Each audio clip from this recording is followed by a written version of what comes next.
So I wanted to speak to you today about one of the kind of traps that people fall into when it comes to self-healing. And so we often hear that we need to feel it to heal it. If we can just deeply feel that painful emotion, then it will resolve. It will transform.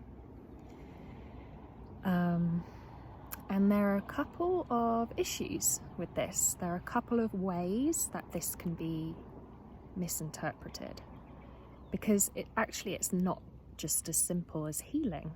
This really always comes down to identity. So if you are still merged with a painful emotion, and then you jump into it and surrender to it to feel it, then there's a good chance you're going to merge with it even more, and you're going to start to feel overwhelmed by it, and you will actually be amplifying and exacerbating it.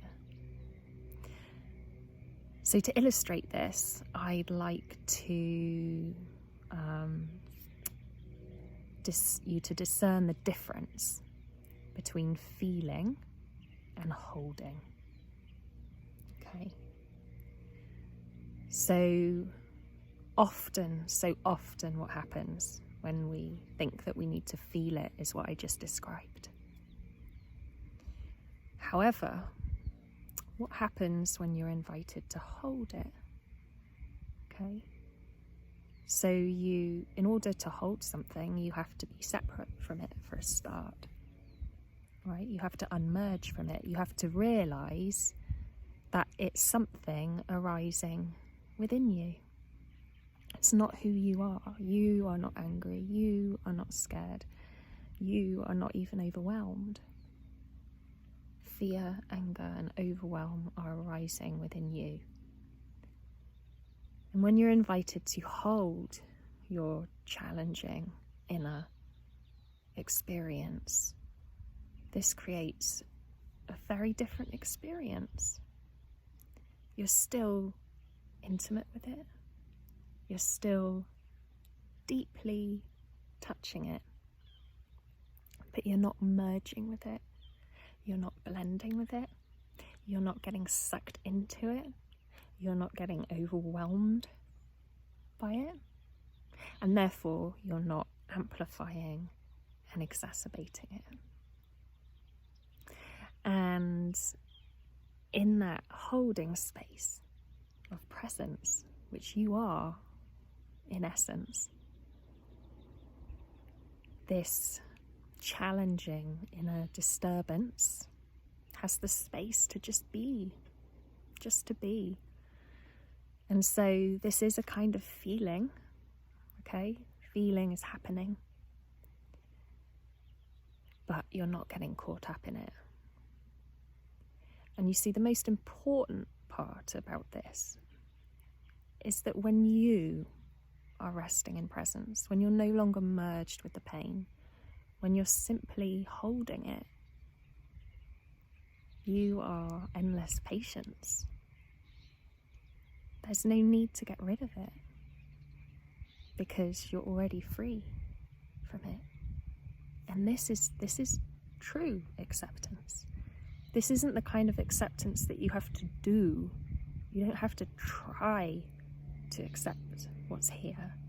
You're already free from it. You're just holding it the way that a mother would hold a crying infant.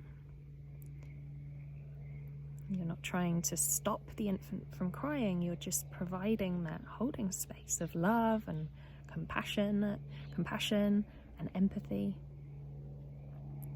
And it's that space that allows the infant to slowly, gradually, in its own time,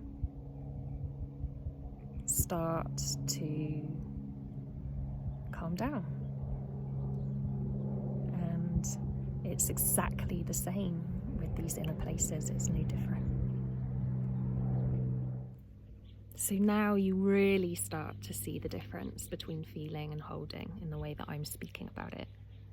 Because when you are trying to feel it, to heal it, you're not actually accepting what's here.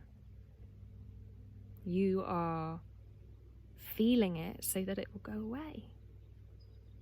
And this is a very sophisticated form of resistance, but it is resistance nonetheless. And as you know, what you resist persists.